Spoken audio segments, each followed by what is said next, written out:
Hi everyone, welcome back to my new another mini vlog. जैसे ही दोस्तों मैं घर आया तो क्या देख रहा हूँ, जो छोटी मिनी कैट है वो जेबा के साथ खेल रही थी और उसको बाइट कर रही थी।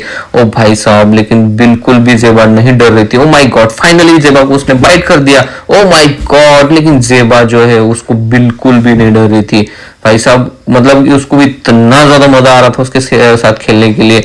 लेकिन ये जो छोटी मिनी कैट है, मैं उसके साथ खेलने की कोशिश कर रहा था और उसको साइड में मैंने हटा दिया, लेकिन वो मेरे साथ भाई साहब बिल्कुल भी खेलने के मूड में नहीं थी। वो सिर्फ जेबा के ही साथ खेलने के मूड में थी। फिर से मैं जैसे हटा रहा हूँ वो उसके पास ही जाने की कोशिश कर रही थी।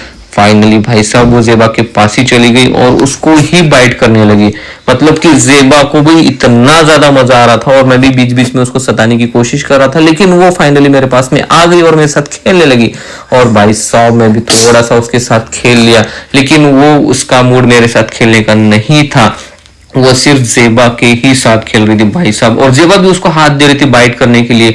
नॉर्मली जब ये जो छोटी कैट्स होते हैं वो बाइट करते हैं, लेकिन कुछ नहीं होता। वो मतलब कि वो सिर्फ खेलते हैं, बाइट भी करेंगे तो कुछ नहीं होगा। ओ माय गॉड, फाइनली जेबा उसको फिर से हाथ देने लगी और हंसने भी लगी जोर जोर से। ओ माय गॉड, लेकिन ये जो छोटी मेरी कैट है भाई साहब इतना मस्ती करती है, इतना खेलती है। फिर से मैंने उसको साइड में ले लिया और मेरे साथ बोलने लगा खेल, लेकिन भाई साहब उसका मेरे साथ खेलने का मूड ही नहीं था। स्टिल फिर भी थोड़ा सा वो मेरे साथ खेलने लगी।